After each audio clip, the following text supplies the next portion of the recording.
ক্যান্টনমেন্টে সেদিন কি ঘটেছিল তা জানিয়েছেন জাতীয় নাগরিক পার্টির উত্তর অঞ্চলের মুখ্য সংগঠক সার্জিস আলম। রবিবার নিজের ভেরিফাইড ফেসবুক পেজে এক দীর্ঘ পোস্টে ১১ মার্চের বৈঠকের বিষয়টি তুলে ধরেন সার্জিস আলম। সার্জিস লিখেন, ১১ মার্চ সেনাপ্রধানের সাথে সাক্ষাৎ নিয়ে আমার জায়গা থেকে কিছু সংশোধন, সংযোজন ও বিয়োজন। তিনি জানান, ওই দিন সেনানিবাসে তাদের ডেকে নিয়ে যাওয়া হয়নি, তারা নিজেরাই যোগাযোগ করে গিয়েছিলেন। তাদের সঙ্গে এনসিপির আরও একজন নেতার ওই বৈঠকে যাওয়ার কথা ছিল, ব্যক্তিগত সমস্যার কারণে যেতে পারেননি। সেনাপ্রধানের একটি বক্তব্যের পর তারা নিজেরাই সেনাপ্রধানের মিলিটারি অ্যাডভাইজারের সঙ্গে যোগাযোগ করে সেনানিবাসে যান বলে ওই পোস্টে উল্লেখ করা হয়েছে। সার্জিস বলেন, সেদিন সেনাপ্রধানের সঙ্গে আমাদের সাক্ষাৎ হয়। সেনাভবনে সেই রুমে আমরা তিনজনই ছিলাম, সেনাপ্রধান, হাসনাত এবং আমি।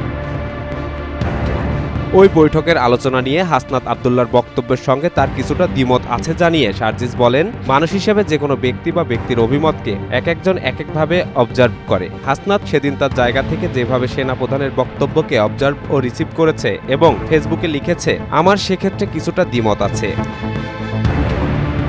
তিনি বলেন, আমার জায়গা থেকে আমি সেদিন বক্তব্যকে সরাসরি প্রস্তাব দেওয়ার আঙ্গিকে দেখি না, বরং সরাসরি অভিমত প্রকাশের মতো করে দেখি। অভিমত প্রকাশ এবং প্রস্তাব দেওয়া দুটি বিষয়ের মধ্যে পার্থক্য রয়েছে।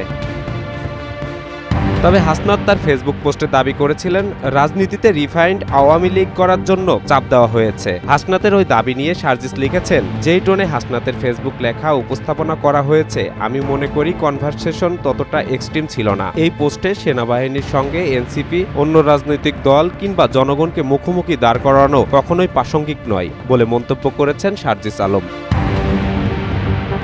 সবশেষে তিনি বলেন, আমার এই বক্তব্য আমার সহযোদ্ধা হাসনাতের বক্তব্যের সঙ্গে বেশ কিছু ক্ষেত্রে দ্বিমত এসেছে। এটার জন্য অনেকে আমার সমালোচনা করতে পারেন, কিন্তু আমি বিশ্বাস করি আমাদের ব্যক্তিত্ব শোতে গা ভাসানোর মতো কখনোই ছিল না বলেই আমরা হাসিনা রেজিমের বন্দুকের সামনে দাঁড়িয়ে গিয়েছিলাম।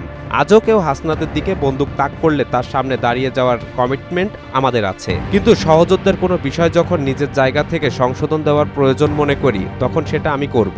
ওই পোস্টে আওয়ামী লীগের যে কোনো ভার্সনের বাংলাদেশের রাজনীতিতে আসার বিরুদ্ধে লড়াই অব্যাহত থাকবে বলে ঘোষণা দিয়েছেন এনসিপির এই নেতা।